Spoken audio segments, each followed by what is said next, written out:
Hello and welcome back to the Simplifiers podcast, where we take topics in business and in life and simplify them. And friends, I'm just going to say it right out the gate. We are recording this on August 7th, 2020, and the world changes sometimes by the hour.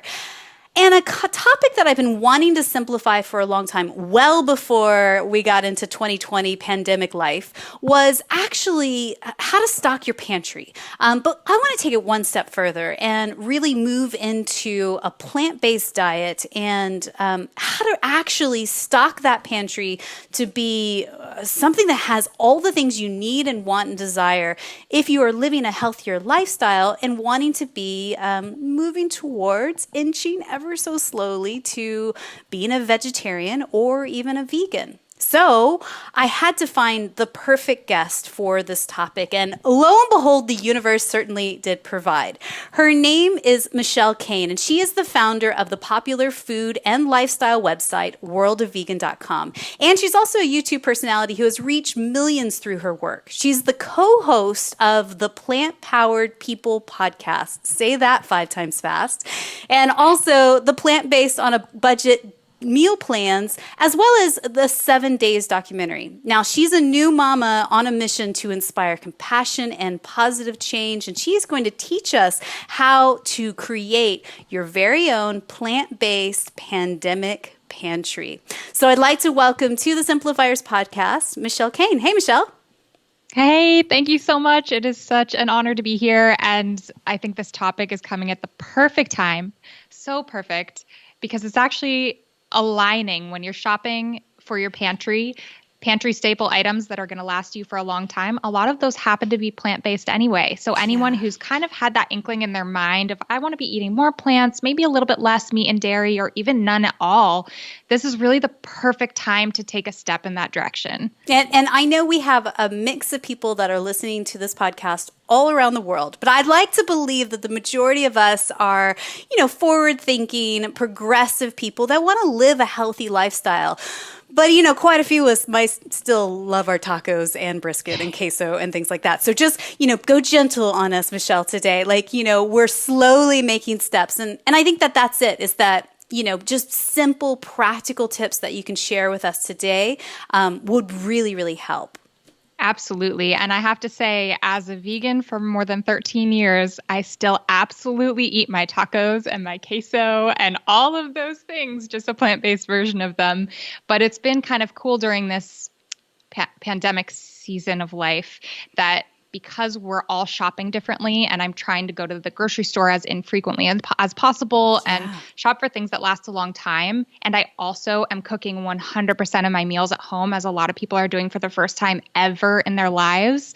It's teaching me to cook more. And also I'm finding my meals are a lot healthier. So when you're talking about plant-based living or vegan living, there's a whole spectrum of that. You can still be eating cookies, cake, cheese, nachos, anything, cupcakes every day, and be vegan and plant-based, which still has a lot of benefits for animals and the environment and whatnot. But it's been an exciting time because this is really pushing so many people to be more conscious of what we're eating, to cook at home, and to eat healthier. Well, and that's the thing. So my son, I know people have heard me say this many times before. He's 10 years old at the time of recording this.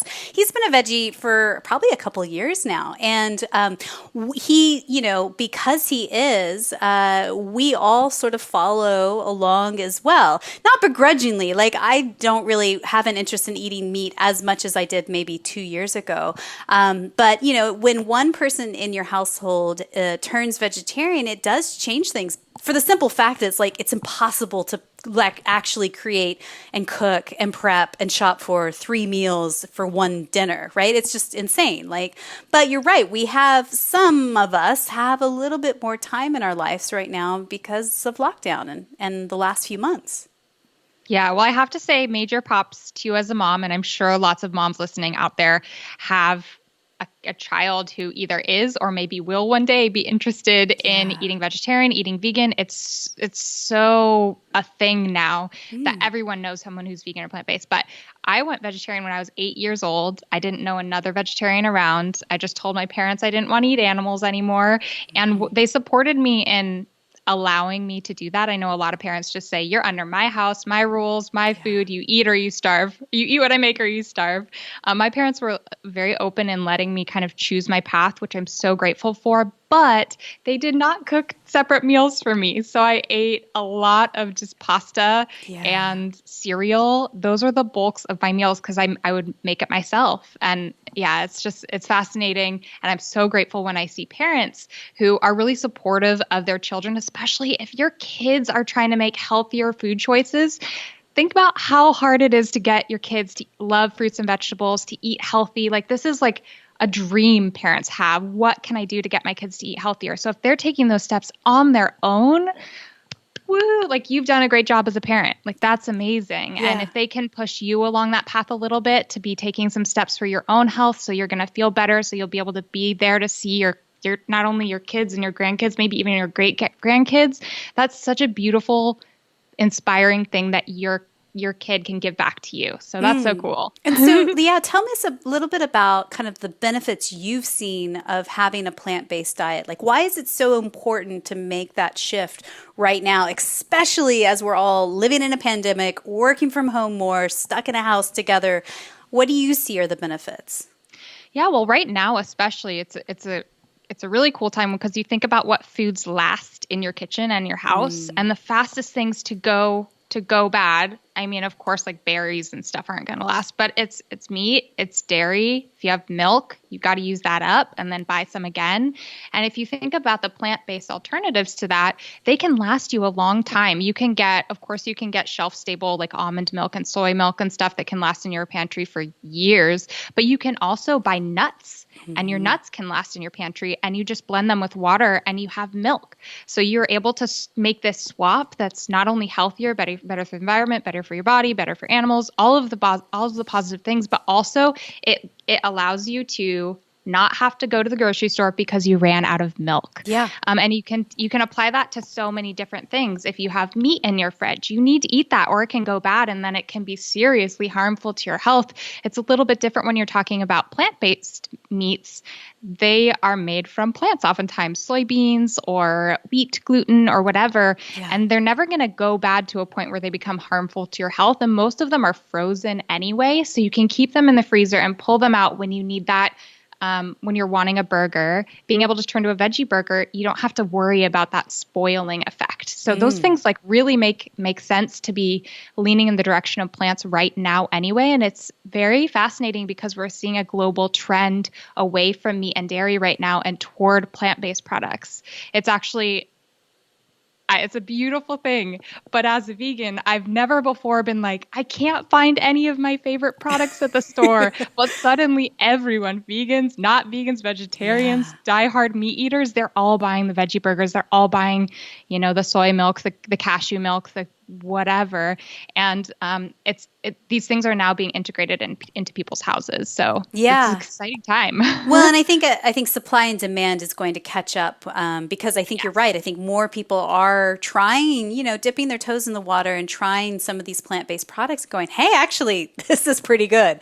And it, like you say, it lasts longer in my freezer and it actually costs less in some ways, because there's not as much food waste. What I think is really interesting on this topic in particular. So I've lived in the UK for 6 years, but I'm a Texas girl born and raised through and through, right? How we shop in the UK is very, very different than how we shop in the States.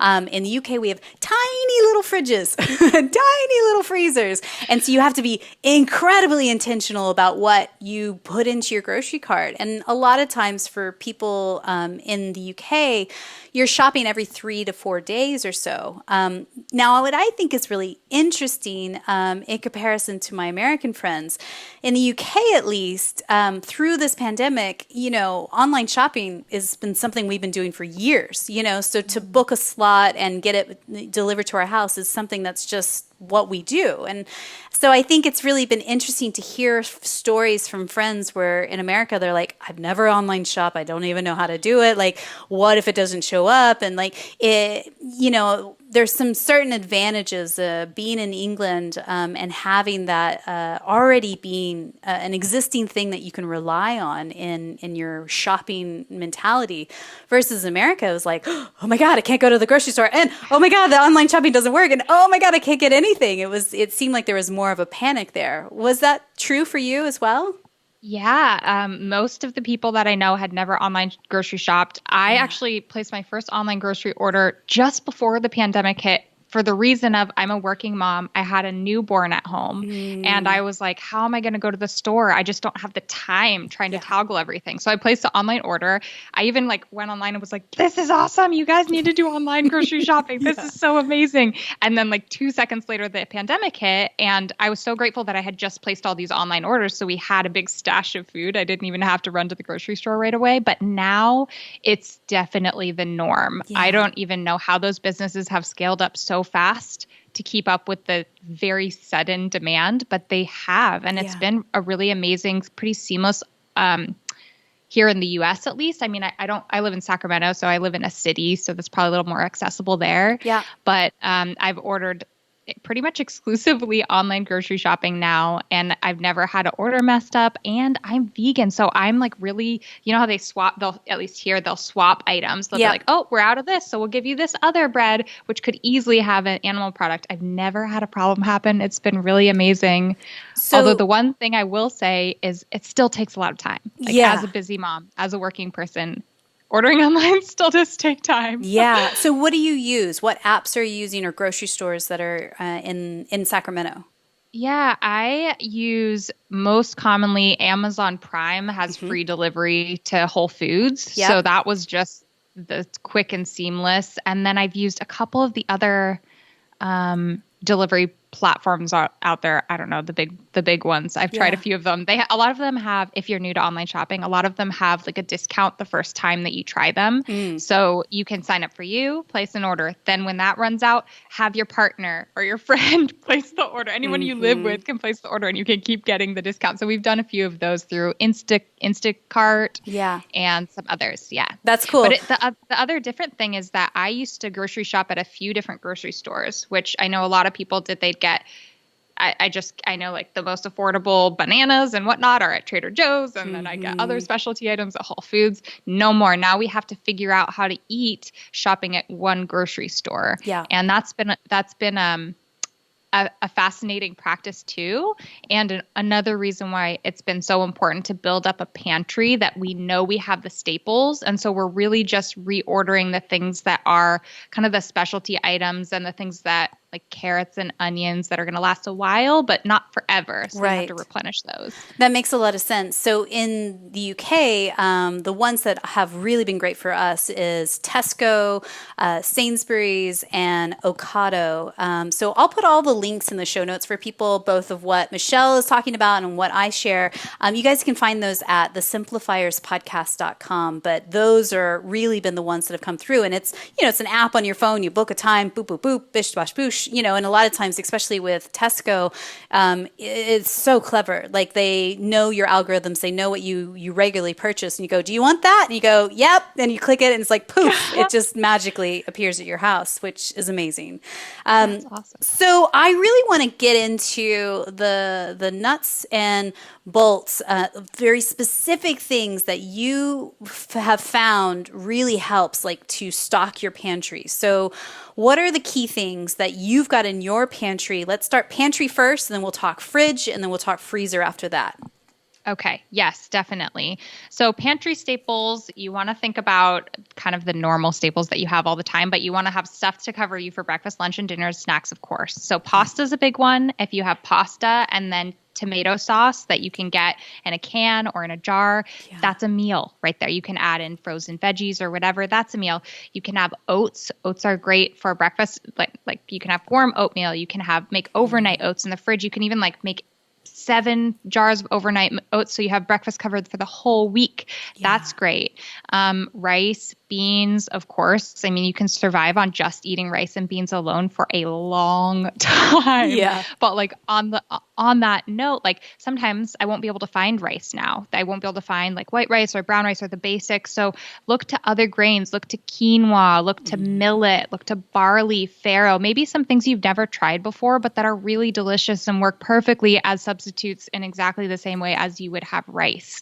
That's been another cool thing. Like when I look for pasta, sometimes the generic pasta brands are out. Yeah. And so it'll push me to try some like different types of pasta made from chickpeas, whatever. And the other really cool thing, as someone who's very supportive of just a trend towards healthier options coming up and small businesses starting with cool food items, this is a time where like you have no other options but to support some of these smaller businesses. So instead of being like, oh, dang, my favorite Barilla pasta is no longer available. Like think of that with some excitement. Like you get to try and support a new small brand and you never know what you're going to fall in love with. The other thing is your taste buds really acclimate and change over time, especially if you have kids that you're getting them used to eating red lentil pasta or chickpea pasta or whatever, so they don't grow up like me thinking all pasta has to be chewy and made from semolina flour. That can be really great too. Yeah. So it sounds like just being a little bit, open and curious when you're stocking the pantry. I guess that's the thing we should clarify at the front is that you don't need to like swap everything out for plant-based. You could just try one or two things in 1 week and then try one or two things next week and so on and so forth, right? Yeah, absolutely. And none of these things that I'm mentioning, I would imagine, are new and different foods to people. Yeah. Like when people are like, what is vegan? I've never had a vegan meal. It's like, no, if you've had pasta and tomato sauce, that's a vegan meal. If you've had peanut butter and jelly sandwich, that's a vegan meal. If you've had a vegetable stir fry over rice, that's a vegan meal. They have great marinades and sauces you can get that you can keep in your pantry. So you don't even really have to think about like becoming a vegan chef and figuring out the flavors and the spices and everything. Just get some pre-made sauces at the store so that you have those in your pantry ready to go. And there's other really cool things that are beneficial for your pantry, like bouillon. So if you used to use vegetable broth, not only are they often out of vegetable broth these days, I've been finding, but it's also it takes up a lot of room in your pantry. So if you make a lot of soups, that's going to take up a lot of space and it's more expensive and it's kind of just a hassle and cumbersome and it's not very eco-friendly because there's all that packaging for what's mostly water. And so instead you can swap that for bouillon, which you can get things like Better Than Bouillon that are in little tubs, or you can get little bouillon cubes, and it's basically dehydrated soup stock. So you're not paying for, using the packaging for, and all those things around big containers of mostly water. Instead, you're just doing those little broth cubes. So that's a great tip too. And so for you, Better Than Bouillon is vegetarian-based cubes. We're not talking the meat or chicken ones, right? Yeah, so most of these brands have both options. So Better Than Bouillon has meat-based bouillon, and then they also have vegetable base, and they have a bunch of it. They have a no chicken base, and they have a no beef base. They have a roasted garlic base. So there's all these different types that some of them will be labeled vegan right on them if you're looking for that, and some of them you just need to examine the ingredients if you're not familiar with the brands and their options, what they offer yet. Just flip over the container, or if you're shopping online, you can usually find the ingredients listed on online as well to figure out what's plant-based and what's not. Got it. So in the pantry, if you don't have them in there already, we're talking pasta, tomato sauce, bouillon cubes, oats, rice, beans, any sorts of ancient grains, quinoas, things like that. Just give it a go. Start stocking up now. And side note, here we are in August where things are starting to open up more. People are actually going back to their grocery stores. And you might be thinking in your head, well, isn't this pandemic over with? Like, why do I need to do this? But the truth is, we don't know, right? Like, we really don't know if there is going to be a second wave or multiples after that. So, wow, wouldn't it be great to actually take the time to go and do your grocery shopping either online or in person while it's not panic mode in the whole rest of the world, and try this now, like stock up now, not hoarding, but stock up now, right? Yes, absolutely. That's something that I've been thinking about because in the beginning, it's interesting. When the pandemic hit, I was pretty well stocked, and I had a lot of things, as I'm sure many people did, that had been in my pantry for 3 years. Like, I don't even know what's in the back of my pantry. Yeah. So in my head, my husband and I were like, we're going to take this opportunity to clear out all of our food before we go shopping again. Yeah. And it was, by the end, we were eating a lot of pasta, plain pasta with nothing on it because we had worked through our tomato sauce and everything. But it really is a great practice to clean out your pantry and then optimize it and fill it with things that you turn to regularly, are going to be in regular rotation in your kitchen, Yeah. and that you just know you have your bases covered. It's so satisfying to just be like, what do we want for dinner? And not be like, open the fridge and see it empty. You don't even need anything in your refrigerator to make an amazing dinner. And that's always ready in your pantry, which, especially if you're a busy working person, a mom, just anyone who doesn't have the time to maybe meal prep every meal every day. It's really comforting to have that basis there. Yeah. And don't forget spices. I mean, spices. Yes. Like plant-based foods does not mean super bland, boring life now. Like I'm not going to eat anything exciting anymore. I think it's just the opposite. So, peppers and cumin and turmeric and things like that. That's what we're using at our house. And by the way, my kids are 10 and 11. So sometimes they don't even know it's in there and they still love it. So it's like, you don't believe that it has to be chicken nuggets and French fries or they won't eat it. Like, yeah, I think spices really help tremendously.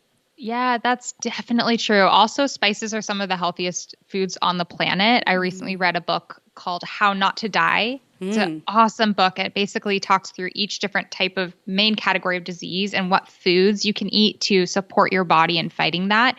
And in every chapter, spices are listed. Things that I never thought of as health foods, like cinnamon, cumin, even red pepper flakes. These are superfoods. So the more we can be adding them to our foods, the better it is for us. And it's obviously for sure super flavorful as well. And if anyone's like feeling like they're going to be lacking in flavor, I mean, that's the whole reason I wrote the Friendly Vegan Cookbook that's coming out this year, is to show how to use these pantry foods, these staples that we have in our kitchen, in creative ways with delicious spices to create a meal that is satisfying. It's, health promoting. It is just going to be checking all of the boxes of yum. Well, it makes me think of a recent conversation I had with Dr. Uma Naidu. She was talking about all about how to boost your immune system. And she was talking about the fact of just simply trying, sneak in a little bit of turmeric and black pepper into your next smoothie. You will be so surprised that you won't A, taste it, but B, it is a superfood and it really does help you boost your immune system, helps you feel better. And so I was like, game on, I'm trying it. And of course, it was great. It was delicious. Yep. Yeah. You can add that to coffee as well. Sometimes it tastes a little grainy, but it just completely, you have no idea it's in there. So I love adding turmeric to anything and black pepper to brilliant activate it. Yeah. And then, another question in case people have it, if they're thinking about eating plant-based or vegan, the big question that everyone has is protein. And your pantry is actually a place where you can find a lot of protein. What we've been conditioned to think of as protein is just animal meat, but there's protein in everything that grows under the sun. And so those beans, those legumes, that pantry friendly soy milk, that's packed with protein. And if you get nuts and seeds and nut butters, those last in your pantry for ages and they are extremely rich in protein. So your pantry can have your protein needs covered as well. So they call that long life, soy milk or cashew milk or things like that. But what do you call it in the States? Like think milk that can go into the pantry and not necessarily in the fridge. Usually shelf stable. Yes, shelf stable. Here in the US, yeah. Okay, cool. So let's move over to what to stock in your fridge then. What good things are in your fridge right now? Yeah, so in my fridge is mostly things that I bought fresh that I want to keep lasting a little bit longer, or plant-based milks. They'll last a little while in the fridge, and usually I'll buy a bunch of them because I do go through that, although I try and make my own milk when I can. I know I always have that as a backup, but it's just easy to have soy milk, almond milk, whatever your favorite type of milk is in the fridge. Tofu is a big one. And that's it's been fascinating. I've never had a challenge finding tofu at the store before, but when the pandemic hit, tofu was sold out everywhere, at least here in the US. Wow. And that's such a great one because it can be your kind of meaty tasting thing in almost any meal. It's so healthy. And yeah, it's delicious in a stir fry. I even just chop it up and stick it in the air fryer and have little like popcorn tofu. You can blend it into things. You can make tofu ricotta, lasagna, or whatever you're making. There's a lot that you can do with tofu. And I'm sure a lot of people listening are like, ew, tofu, tofu popcorn. I don't know. Which I was there. I used to think tofu was the nastiest thing in the world. It was like I almost had to be dared to try it. Yeah. But again, like if we love what we're used to eating. And so if you've never eaten a food before, there's a good chance you're going to be like, oh, I don't know about that. And maybe the first few times you try it, you won't be a huge fan. But pretty much every plant-based person I know started out not liking tofu and now is like a die-hard tofu fanatic. So give yourself the chance, kind of like with olives. No one liked olives as a kid, and now you like olives, or pickles, or like even onions. I used to not like onions. Now I love it. Tofu is a really good one to keep trying because it's a great addition to different meals. Great. Yeah, and then I have some specialty items. So especially if you're trying to eat in a new way that feels not as familiar, it can be really helpful to have some of those comfort foods on hand. So that might be whatever it is for you. It could be cheese. You don't have to give up cheese when you go vegan. There's tons of amazing plant-based cheeses out there. So I usually, when I place a grocery order, the majority is, healthy whole foods, but then I try and throw in some fun things like cheese or vegan meats or seitan, guacamole, other fun things that are going to be in your refrigerator. They may not last the whole time until your next grocery trip, but they are delicious and they just make you feel like you're not missing anything. So, and on that same token, I find hummus is great. And what I had started doing this spring, sometimes it didn't turn out great, so great, but most times with a little bit of practice, you can get it great. Is that you just get a can of chickpeas, in water, take those, blitz them in the blender with a little bit of oil and a little bit of seasoning. It's great with a little bit of lemon juice too. Yes, it is so easy. Once you start making your own hummus, it's a great way to save money if you make your own rather than buying it at the store. And you just you can make a big batch. It'll last for a solid week in your fridge. Yeah. Another thing, chickpeas are magic and there's so much you can do with it. But one of the recipes we have in the Friendly Vegan Cookbook is for chickpea tuna salad. So if you're a fan of tuna or you just want like a hearty sandwich meal that's packed with protein, chickpea tuna salad is a really good one. You just mash it up with the other ingredients you'd usually put in a tuna salad, like chopped onions and chopped pickles and some mustard and other things. And it tastes so good. I fed it to so many people who are not at all vegan and they've all loved it. That's cool. Yeah. So talk to me about your freezer. What is in your freezer right now? Yeah. So the freezer is really where I focus right now. That's a beautiful place. Instead of I used to buy a lot of fresh fruit. I pretty much don't buy fresh fruit anymore. Or if I do, I buy it with the intention of freezing it. Yeah. Because sometimes you can't even find the frozen fruit that you're looking for. But now I buy big bags of frozen mango, frozen strawberries, frozen blueberries, any fruit I can get my hands on that's frozen. I fill my freezer up with it because smoothies are so great. They're delicious. They're healthy. You can make them taste like milkshakes. They're just the best thing ever. So I have a smoothie almost every single day. So fruit is an absolute essential. And then I'll also buy fresh bananas. And then as soon as they get spotty, I'll freeze them. And you can use those, of course, in your smoothies, but you can also use them to make banana nice cream, which is just frozen bananas blended. And it tastes like ice cream, which is like the best healthy swap you could ever make in your life. So good. And just to pause you right there, when you freeze your bananas, you peel them first and then chop them, right? Yes. That is something I always forget to say, but I have had people be like, Michelle, I froze these bananas. How do you then get the peel off?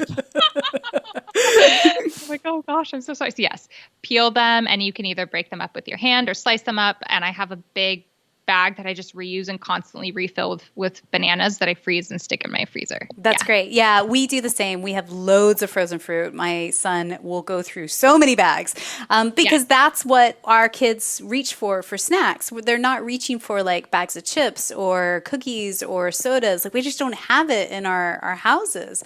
And so that makes a huge difference. So it's interesting, if your kids are on the Cheeto train and just, that that they only eat very processed foods. Like there's no shame in this, like at all.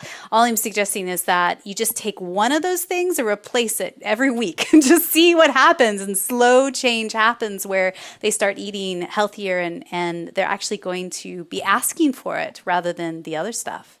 Yeah, and here's the perfect opportunity. If they're not shopping with you online while you're shopping, you can be like, look, they didn't have Cheetos at the store. We're in this crazy time. Like we're all sacrificing. So we're going to have to find something new to snack on. So you kind of have that excuse, you can say, as a parent to nudge your kids in a little bit of a healthier direction, which is great. Yeah. Yeah. So when it comes to what else on the freezer, like are you doing like veggie burgers or things like that? Yeah, so I get plant-based meats, whether they're veggie burgers. There's so many different types. There's veggie burgers that taste just like meat. There's veggie burgers that are mostly vegetables and grains mushed together in a patty. You have the whole gamut. I tend towards less meat-like things and things that are closer to their whole foods form. But my husband, he grew up in Ohio, and he wants the meaty everything. Like if it's a meal without meat, it's not a meal. And so I definitely stock the fridge also with like a plant-based nuggets and stuff like that. And I feel no shame about that. They're rich in protein. They're made from plants. They're so easy and filling, and they just make you miss absolutely nothing. Yeah. But the other biggest thing that I have in my freezer is frozen vegetables. So it's mostly frozen fruit and frozen vegetables. Instead of buying, I guess I'll buy lettuce when I go to the grocery store, and then things that last a while, like onions and garlic. But most of the vegetables I'm getting these days are frozen, which has been a little bit of a different cooking experience because it's much more limited, like the types of veggies that you get that's frozen, and it's all like chopped in perfect cubes. So you get like the, carrots, onions, and peas mixture or whatever. Yeah. And so I feel a little bit like this looks like a standard, I don't know, just like a hospital meal almost types of vegetables. But you know what? The cool thing about frozen fruit and vegetables is that it's actually often even more nutritious than eating them fresh. Because when you're eating them fresh, unless you're shopping from a farmer's market or picking them yourself or growing them yourself, which is amazing, when you're getting them frozen, they're often frozen they're picked closer to when they're frozen, and then they're frozen at the exact point of ripeness for fruit and for vegetables. So you're not sacrificing much, if anything at all, on the nutrition front. And it's so easy. You don't have to chop anything, dice anything. So if you're busy, oh my gosh, you just dump it in, stir fry it up, and you're golden. Yeah. So you're doing stir fries, but I guess you're also like steaming them as well, or are there other ways that you like to make those veg? Yeah, there's all sorts of ways to use the veggies.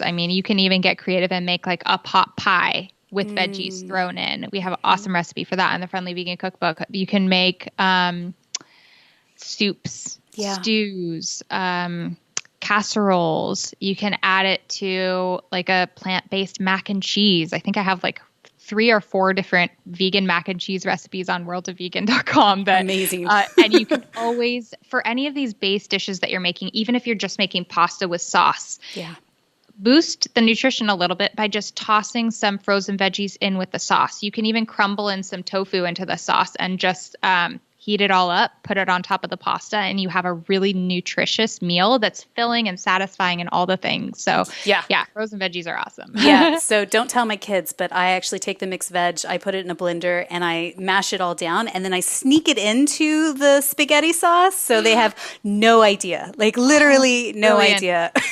I love that. I've heard of, I haven't tried this yet, but I've heard moms talk about putting zucchini in smoothies and how you can't taste it. So it's a great way to like sneak veg into foods. But that's brilliant, is blending things and putting it with the sauce. I never thought about that. Just sneak it right in. Not a lot, just a little, every little bit helps, right? Yes, absolutely. And I think that what it is that for most of us is that, and I'm a busy mom too, right? Like I've got lots of moving parts in my life, and we think about all of these things and we go, oh, I just don't have any time. Like this is too much prep work, too much, shopping and being intentional. I just need to shove food in my mouth and go, or need to shove food in the kid's mouth and send them off to wherever, So what would you say to that person, like how to encourage her in this moment? Well, I'd say know yourself, know the time and energy, and also just like mental capacity that you have. You're going to have to be eating at home for most of us. So that is going to include some sort of meal prep, even if it's just sticking a frozen meal in the microwave. But even if you want to rely on frozen meals and you want to eat a little bit healthier or lean plant-based or want to do something for animals, environment, whatever reason, you can find tons of microwavable burritos, delicious plant-based vegan pad thai, like different Indian dishes or like Thai curries, all sorts of different plant-based frozen meals that are ready for you to just pop in the microwave. And I have to say, I try and make sure that I have some of those on hand all the time. I'm out of them now, and it's actually like a little bit of stress in my life because as someone who's a working mom and just stuck at home, doesn't have a moment to feed myself, when I don't have those to turn to when I have those busy days, it is a little bit like, oh gosh, well, I guess there's cereal or there's always a peanut butter and jelly or something like that. But just prepare yourself as best as you can in the situation that you're in so that you don't feel like you're ever in a spot where you have nothing to eat and have to cook a meal from scratch because that's a lot. Right. And, canned soups and stuff. Yeah. Totally. And the brands that I go to that are in my freezer right now are Quorn with a Q. They're crispy nuggets, amazing, and all vegan. They're Stella McCartney. She does these mozzarella burgers. Do you get those in the States? No. Oh my gosh, I'm so jealous. So good. Like literally so good. There are certain brands out there. And in the States, I remember like Amy's does like packaged meals. Are those still what you would consider and recommend to people? Yeah. If anyone has Trader Joe's near you, it's kind of hard because Trader Joe's doesn't do delivery, but they are on it on the freezer meal game. So if you want like already prepped freezer meals, you just pop in the microwave. Trader Joe's has a ton of vegan options. So that's great. And then other brands to look out for just like plant-based meats and stuff that you can find frozen that are really convenient. Gardein is a great one. Beyond Meat is a great one.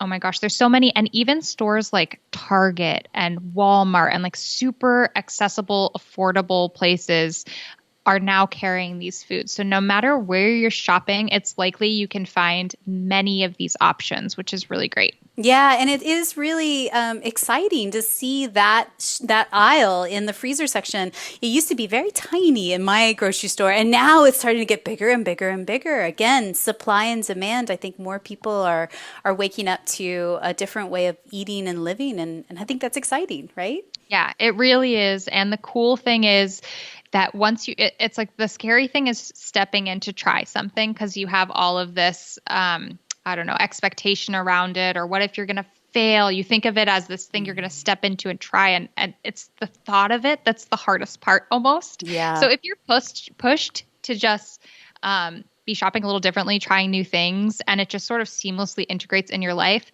I have a feeling not a lot of people are going to be going back to buying their old cow's milk when they've now acclimated and started loving plant-based milks that are healthier. They're just as affordable. They're accessible. They're, all the positive things. There's no reason to go back. So I think this pandemic, as awful and heartbreaking and difficult as it is in so many ways, is also pushing our world and our species to evolve on the food front and to get back to cooking at home, to get back to understanding what our food is, where it comes from, looking a little bit more consciously about how we want to be behaving at home, in the kitchen, in the grocery store, where we want our dollars to go. And I think that's going to just radically change how human beings eat, which is a wonderful thing in so many ways. Yeah, I mean, if there was any like silver lining to all of this, that I certainly agree with you is it. So I know I heard on your podcast something about a snack that involves dates, peanut butter, and chocolate chips, and I want to know all about this. Please tell us how do we batch cook that simple snack? Please give us the secrets.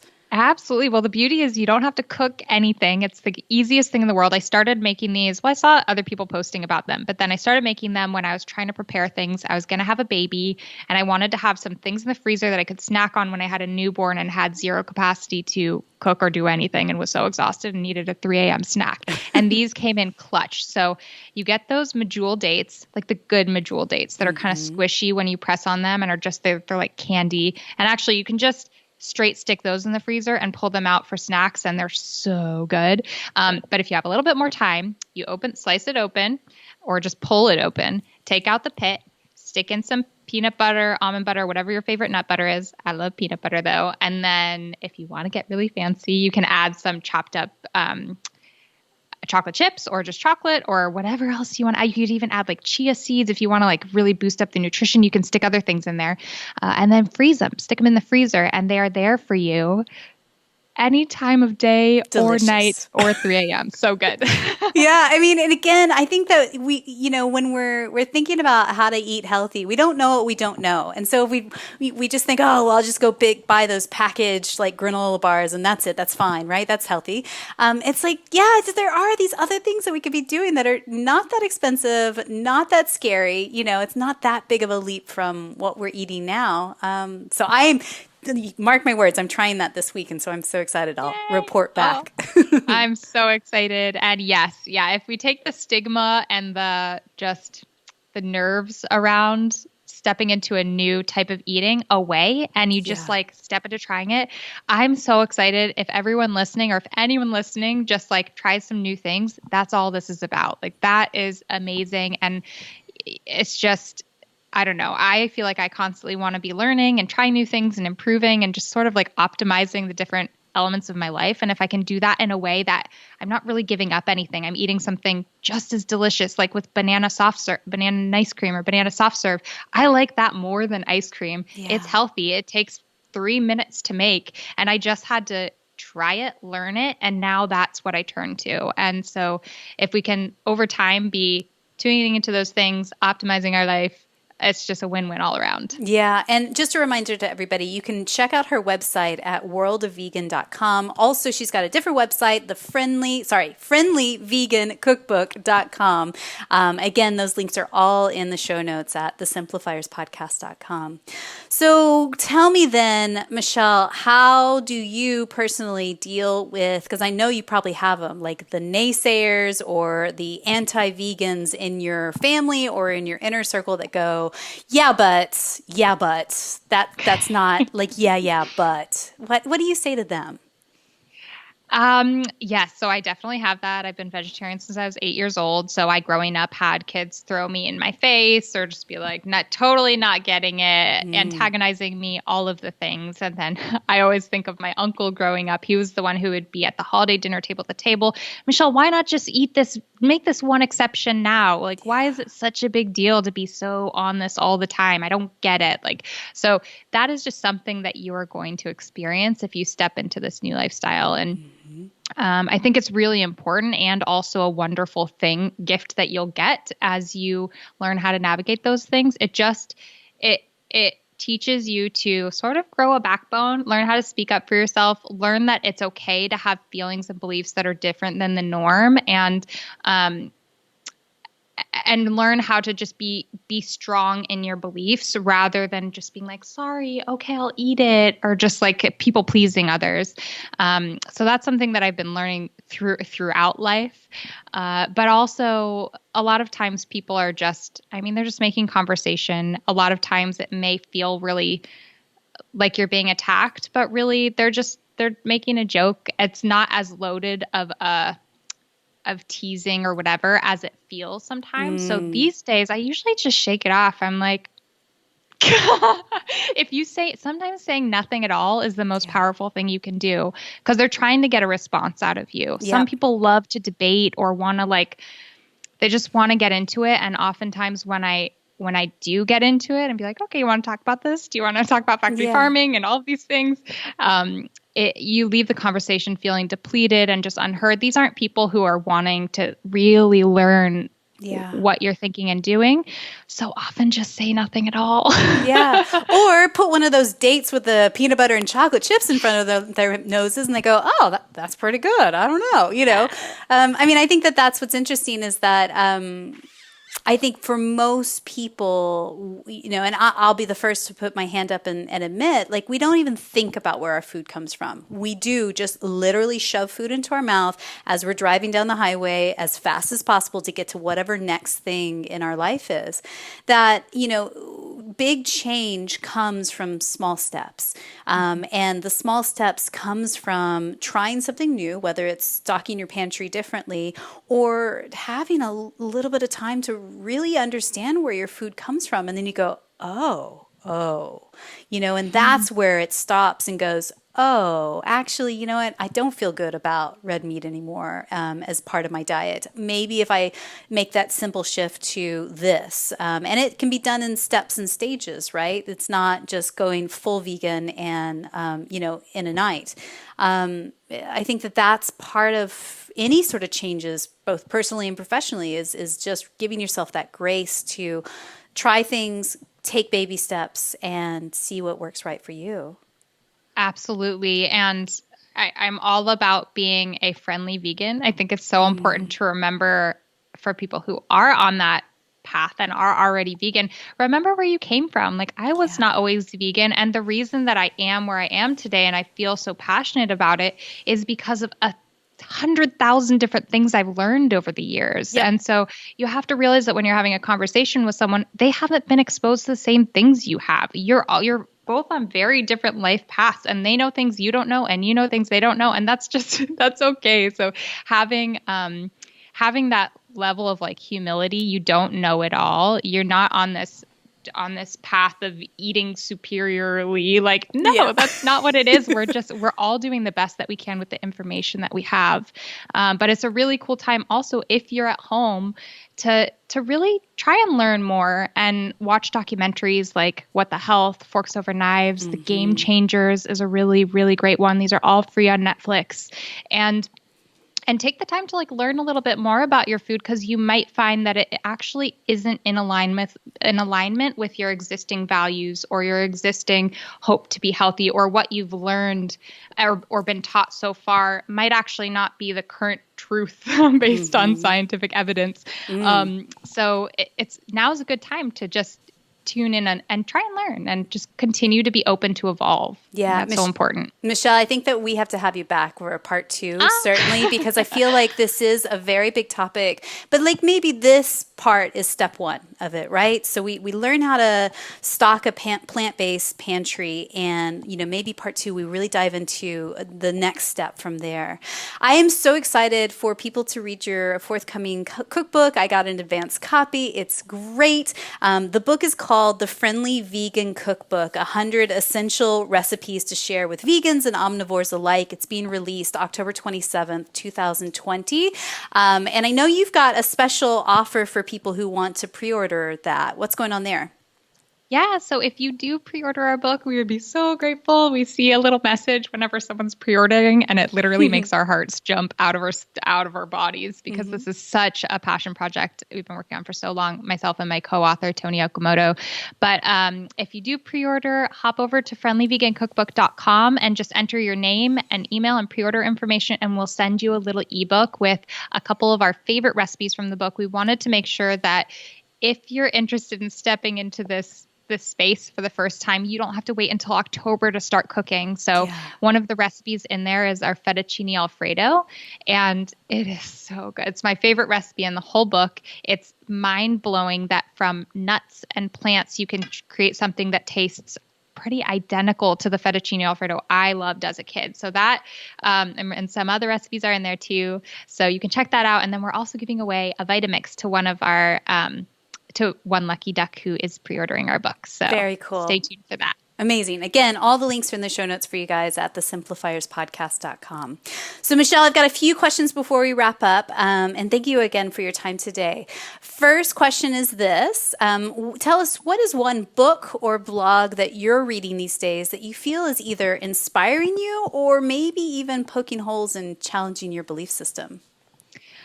Yeah, that's a really good question. I have right here, the book that I'm reading right now, which I went on a little bit. This isn't really vegan related, but I think for those listening, it'll be interesting, especially if you're a mom who's into business. So I went on a sort of business book ordering spree about how to be a good boss, leadership, self-development, and stuff like that. So a book that I'm reading right now is called Crucial Conversations. And I had never heard of this book before, but I was looking for books that were really highly rated. And this is 4 million copies sold.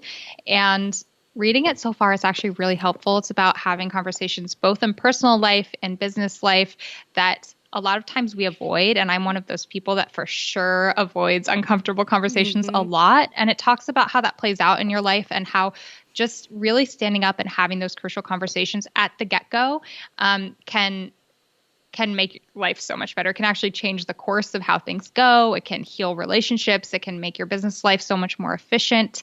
And so I think that's really important. And I guess it also does play in here a little bit because it can be a lot of times you could be nervous to share with the world or with people or Yeah. friends that you're trying something new, or that if you're going vegan or you're going plant-based. I know so many people who do that for months, if not a year plus, before telling anyone because they don't want that judgment that, oh, what if I change my mind or whatever. And I encourage you to know that it's okay if you change your mind, and Mm-hmm. it's okay if you get people who aren't your biggest cheerleaders or saying Yeah. things that are kind of knocking you down. Like stand in your truth and share it and enjoy that. Like when you do that, you'll also get like having a little bit of that. Other people know that I'm doing this is helpful in helping you reach your goals. Yeah, well, it's a great book. It's a great recommendation. We'll put that link in the show notes for people as well. So tell me, who is one person, somebody you know personally in your network, you just feel is up to brilliant things that we can shine a spotlight on them? And who knows, maybe one day we'll have them on the podcast as well.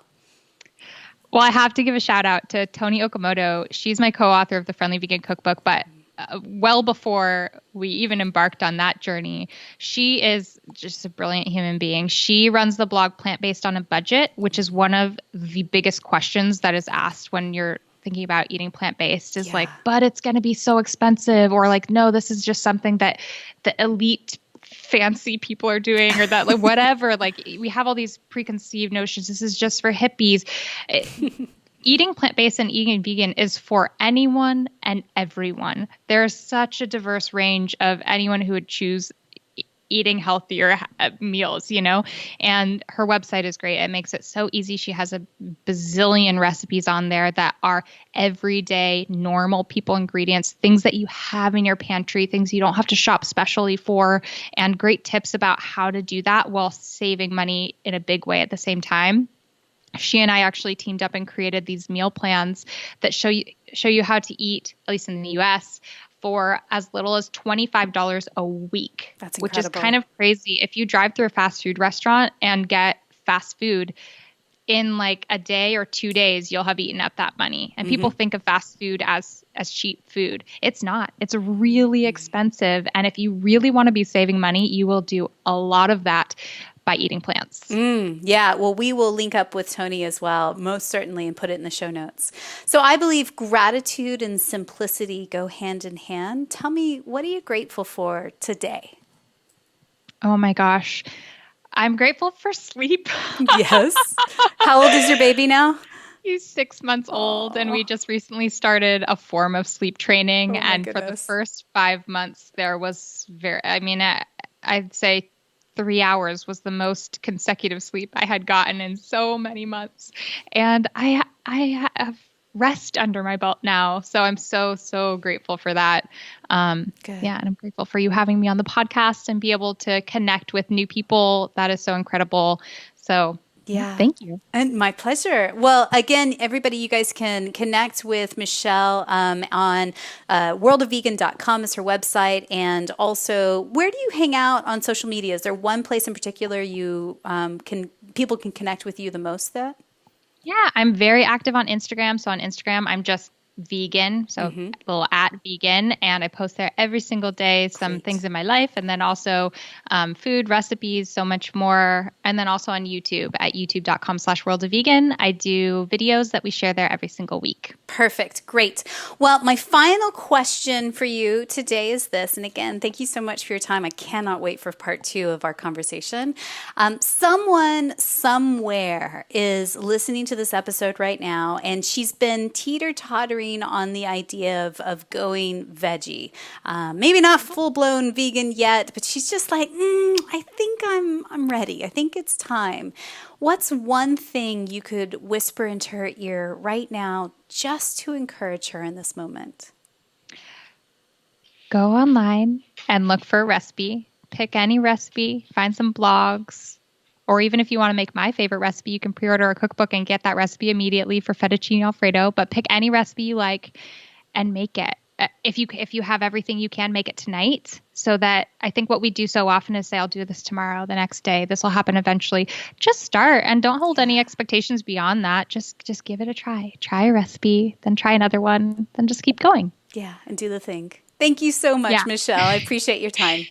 Thank you. This was so much fun. Thank you for having me on.